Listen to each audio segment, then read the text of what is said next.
다 같이 사도신경으로 우리의 신앙을 함께 고백하시겠습니다. 나는 전능하신 아버지 하나님, 전지의 창조주를 믿습니다. 나는 그의 유일하신 아들, 우리 주 예수 그리스도를 믿습니다.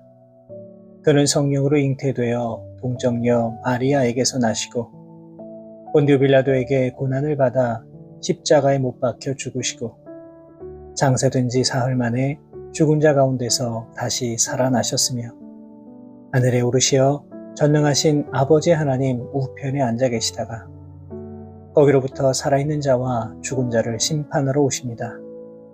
나는 성령을 믿으며 거룩한 공교회와 성도의 교제와 죄를 용서받는 것과 몸의 부활과 영생을 믿습니다. 아멘.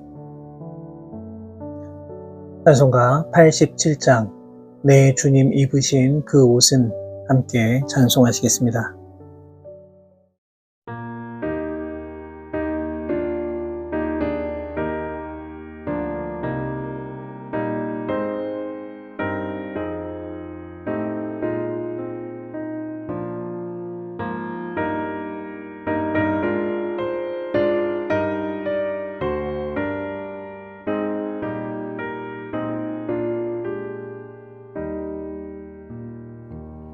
내 주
오늘 우리에게 주시는 하나님의 말씀은 신약성경 요한복음 9장 1절에서 7절까지의 말씀입니다. 요한복음 9장 1절에서 7절까지의 말씀을 제가 받들어 봉독하겠습니다. 예수께서 길을 가실 때에 날 때부터 맹인된 사람을 보신지라. 제자들이 물어 이르되 라삐여, 이 사람이 맹인으로 난 것이 누구의 죄로 인함이니이까? 자기니이까? 그의 부모니이까? 예수께서 대답하시되 이 사람이나 그 부모의 죄로 인한 것이 아니라 그에게서 하나님이 하시는 일을 나타내고자 하심이라. 때가 아직 낮음에 나를 보내신 이의 일을 우리가 하여야 하리라. 밤이 오리니 그때는 아무도 일할 수 없느니라. 내가 세상에 있는 동안에는 세상의 빛이로라. 이 말씀을 하시고 땅에 침을 뱉어 진흙을 이겨 그의 눈에 바르시고 이르시되 실로암 못에 가서 씻으라 하시니 실로암은 번역하면 보냄을 받았다는 뜻이라. 이에 가서 씻고 밝은 눈으로 왔더라. 아멘. 아마도 우리가 신앙생활을 하면서 가장 힘들 때가 내가 열심히 신앙생활을 함에도 불구하고 자꾸만 삶 가운데 어려운 일이 생기고 또 고통과 고난이 끊임없이 찾아올 때가 아닐까 싶습니다. 때로는 이러한 일들 때문에 우리의 믿음이 무너지기도 하고 그래서 걷잡을 수 없는 시험에 빠질 때도 있습니다. 능력이 많으신 하나님, 천지를 창조하신 하나님, 나를 너무나도 사랑하셔서 자녀로 삼아주신 주님께서 왜 자꾸만 나에게 어려움을 주시는 것일까 하는 그런 고민은 어쩌면 우리가 계속해서 풀어나가야 하는 매우 어려운 숙제라고 할 수 있을 것 같습니다. 특별히 오늘 본문의 말씀은 우리가 바로 이러한 문제를 어떻게 바라봐야 하는가를 우리들에게 알려주시는 참으로 귀한 말씀이라고 할 수 있습니다. 예수님 당시의 사람들은 병이라고 하는 것을 이 죄에 대한 징벌이라고 생각했습니다. 특별히 나병에 걸렸거나 듣지 못하고 말하지 못하고 앞을 못 보는 장애를 가진 사람들은 더 심각한 죄인으로 취급받았습니다. 심지어 태어나면서 장애를 가지고 태어났다면 심지어 그 원인은 바로 부모에게 있었습니다. 부모의 죄로 인하여 자녀가 병이나 장애를 가지고 태어났다, 이렇게 생각했던 것입니다. 오늘 본문에 바로 이러한 사람이 등장합니다. 이 사람은 태어나면서부터 장애를 가지고 태어나서 단 한 번도 세상의 빛을 보지 못한 사람입니다. 지금은 장애가 있어도 할 수 있는 일들이 많이 있지만 예수님 당시에는 장애인들이 할 수 있는 일이라고는 구걸하는 것 뿐이었습니다. 여기저기 돌아다니면서 힘겹게 구걸하여서 그저 하루하루 먹고 사는 것이 이러한 사람들이 할 수 있는 전부였습니다. 어느 날 예수님과 제자들이 길을 걸어가다가 이렇게 구걸하는 한 맹인을 보았습니다. 그런데 오늘 본문을 보시면 예수님의 제자들 역시 장애를 가진 사람들을 바라보는 시선이 이 세상 사람들의 시선과 별로 다르지 않았음을 볼 수 있습니다. 제자들은 예수님에게 이렇게 묻습니다. 선생님, 이 사람이 맹인으로 난 것이 누구의 죄 때문입니까? 자신의 죄 때문입니까? 아니면 그의 부모의 죄 때문입니까? 제자들은 이미 이 맹인을 바라보며 죄인이라 생각하고 있습니다. 제자들이 바라보기에는 이 맹인이 죄인임은 확실한 것이고 그저 누구의 죄가 더 크냐, 그것이 더 중요했던 것입니다.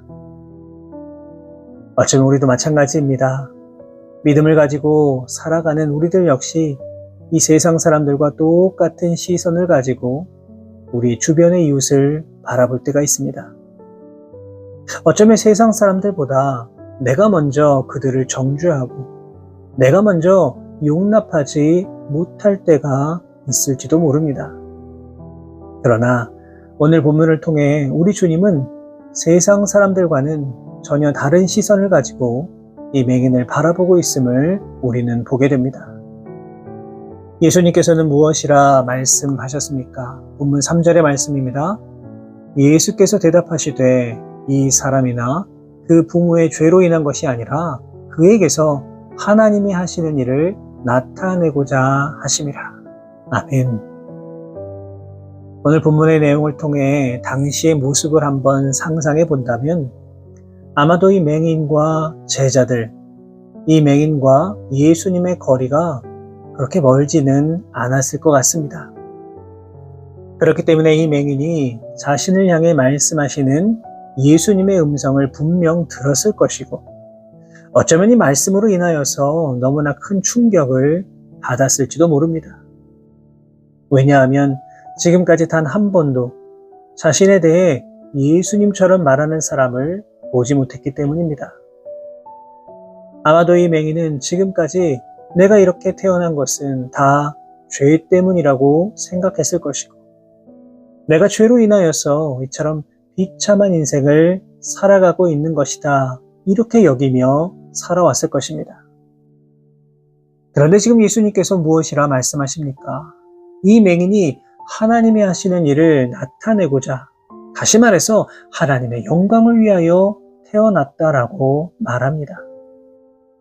다시 말해서 하나님께서 뜻이 있으셨기에 이 사람이 맹인으로 태어나게 해주셨다라고 하는 것입니다. 분명히 맹인에게는 너무나도 놀라운 말씀이 아닐 수 없습니다. 사랑하는 여러분, 우리가 이 세상에 존재하는 가장 큰 이유는 하나님이 하시는 일을 나타내야 하는 것, 즉 하나님의 영광을 위해 살아가야 하는 것임을 기억하시기 바랍니다. 바로 이것이 우리가 살아가야 하는 삶의 이유입니다. 우리가 이 땅에 존재하는 이유가 무엇입니까? 우리가 이 땅에서 해야 할 일이 무엇입니까? 그것이 바로 하나님의 영광을 위해 살아가는 것입니다. 사도 바울은 고린도전서 10장 31절 말씀을 통하여서 그런즉 너희가 먹든지 마시든지 무엇을 하든지 다 하나님의 영광을 위해서 하라 선포하고 있습니다. 사랑하는 여러분, 하나님께서 나를 이 땅에 보내신 이유는 하나님의 영광을 나타내기 위함임을 기억하십시오. 비록 나의 삶 가운데 고난이 있더라도, 아픔이 있더라도, 상처가 있더라도 이 모든 것들이 하나님의 영광을 위한 것임을 우리가 기억하며 살아갈 때에 우리의 삶이 발전하는 것이고 우리의 인생이 늘 기쁨으로 가득 차게 되는 것이고 우리의 생각과 마음이 늘 주님을 향하게 되는 것입니다. 우리가 이 사실을 잊어버리고 산다면 세상을 원망하며 살아갈 수밖에 없는 것이고 사람을 저주하며 살아갈 수밖에 없는 것입니다. 바라기는 언제나 하나님의 영광을 위하여 살아갈 수 있는 우리 모든 성도 여러분 되시기를 주님의 이름으로 부탁을 드립니다. 이제 예수님께서는 보다 구체적으로 이 맹인을 통해 하나님께서 하시는 일이 어떤 것인가를 보여주십니다. 그런데요, 그 방법이 조금 독특합니다. 다른 복음서에서 맹인을 고치시는 장면을 보면 눈을 만져주시던가 아니면 말씀으로 맹인을 보게 해주십니다. 그런데 오늘 본문에 나오는 모습은 그렇지 않습니다. 어떻게 하셨습니까? 먼저 땅에 침을 뱉으시고 진흙과 함께 섞습니다. 그리고 그 흙을 맹인의 눈에 바르셨습니다. 그리고 7절 말씀 보니까 실로암 못에 가서 씻으라 말씀하십니다. 여러분, 예수님께서는 왜 이러한 방법을 사용하셨던 것일까요? 말씀만으로도 고칠 수 있는 예수님께서 왜 이렇게 복잡한 방법을 사용하신 것일까요? 그 이유는 이 맹인의 믿음을 보고 싶으셨던 것입니다. 다시 말해서 예수님께서는 이 맹인의 믿음의 연단을 보고 싶으셨던 것입니다. 예수님께서 치유의 이적을 보여주신 이 대부분의 기사를 보면 어떻습니까? 환자나 병자들이 이 낫기를 강력하게 원합니다. 살려달라고, 고쳐달라고 부르짖습니다. 그런데 오늘 본문에 나오는 맹인은 어떠합니까? 반드시 낫고자 하는 마음을 찾아볼 수 없습니다. 그저 누군가의 죄 때문에 나는 이렇게 태어났으니 그저 이렇게 살아야지 하는 마음만 있을 뿐입니다. 그러나 그럼에도 불구하고 하나님께서는 이 맹인을 통하여서 하나님 하시는 일을 보여주고자 하셨습니다. 그래서 예수님께서는 실로암 못으로 가라 말씀하시며 이 맹인의 믿음을 보고자 하신 것입니다. 이제 남은 것은 이 맹인의 결단입니다. 분명히 사람은 누군가가 자신을 향해 하나님이 하시는 일을 나타내고자 맹인이 되었다라고 하는 말에 감동을 받았을 겁니다. 어쩌면 그러한 마음으로 인하여서 자신의 눈에 침을 섞어 바른 흙을 발라도 참을 수 있었을지도 모릅니다. 생각해 보십시오. 하루하루가 고통인 사람입니다. 이런 사람에게 누군가 침을 뱉은 흙을 눈에 바릅니다. 적어도 이 사람에게 눈은 컴플렉스였습니다. 여기에 그냥 흙도 아닌 침을 섞은 흙을 바른다는 것 어떻게 참을 수 있었겠습니까? 아마 대부분의 사람들이 화를 내고 돌아갔을 것입니다. 하지만 오늘 본문에 나오는 맹인은 어떠합니까? 묵묵히 눈에 흙을 바를 때까지 기다립니다. 화를 내거나 신경질을 내지도 않습니다. 이유가 무엇일까요? 바로 그의 마음 가운데 믿음이 생겨났기 때문입니다. 이제 해야 할 일은 실로암을 향해 나아가는 겁니다. 그런데 앞이 보이지 않는 맹인이 이곳을 향해 나아간다는 것 결코 쉬운 일이 아니었습니다.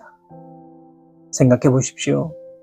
사람들의 손가락질을 받는 맹인이 눈에 이상한 흙을 바르고 더듬더듬 실로암을 향해 나아가는 모습이 어떠하였겠습니까?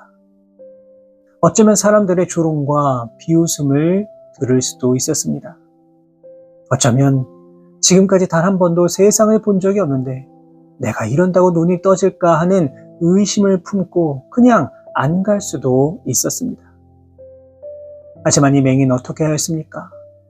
실로암을 향해 나아갔습니다. 조금 더 의심하지 않고 믿음으로 실로암에 나아가 흙을 씻어냈습니다. 그래서 어떻게 되었습니까? 눈을 뜨고 세상을 바라보게 됩니다. 단 한 번도 본 적 없던 빛을 보게 되었습니다. 예수님 말씀 듣고 그 말씀을 믿고 순종했을 때 그는 눈이 떠지는 놀라운 기적을 맛보게 되었습니다. 사랑하는 여러분, 나를 향한 하나님의 뜻과 계획이 있더라도 결국 그것을 해내야 하는 사람은 바로 우리들입니다. 우리가 믿음이 없고 우리가 믿지 못하면 아무리 하나님의 원대한 계획이 있다고 하더라도 그것을 이루어낼 수가 없습니다. 바라기는 세상에 흔들리는 인생이 아니라 세상의 비난과 조롱에 신경 쓰는 인생이 아니라 오직 주님만 바라보며 믿음으로 전진해 나아가는 귀한 인생 될 수 있기를 바랍니다. 소경이 믿음을 가지고 연단하며 나아가 세상 가운데 하나님의 역사를 보여준 것처럼 나를 향한 하나님의 놀라운 계획이 있음을 기억하시고 믿음으로 순종하며 나아감으로 말미암아 하나님의 영광을 이 땅 가운데 펼치며 또 하나님의 기쁨으로 살아가실 수 있는 우리 모든 성도 여러분 되시기를 주님의 이름으로 축원합니다. 기도하겠습니다. 살아계신 하나님 아버지의 은혜와 사랑에 감사를 드립니다. 주님께서 택하신 모든 백성들의 삶 가운데 함께하여 주시고 물가에 심기운 나무처럼 그 잎사귀가 시들지 않는 복받는 인생 되게 해주시고 또 언제나 성령 충만한 삶을 살아갈 수 있도록 인도하여 주시는 은혜에 감사를 드립니다. 이 시간 우리에게 주신 말씀을 기억합니다. 우리 모두를 향한 주님의 놀라운 계획이 있음을 기억하며 살아갈 수 있도록 인도하여 주시고 우리가 어디에 있든지 무엇을 하든지 언제나 주님 영광을 위해 살아갈 수 있는 주님의 귀한 백성들 되게 하려 주옵소서. 주님을 향한 길이라고 한다면 세상의 비난과 조롱에도 불구하고 굴복하지 않을 수 있는 담대한 믿음 더하여 주셔서 언제나 굳건한 믿음으로 이 땅 가운데 승리하며 살아갈 수 있는 주의 거룩한 백성들 되게 하여 주옵소서.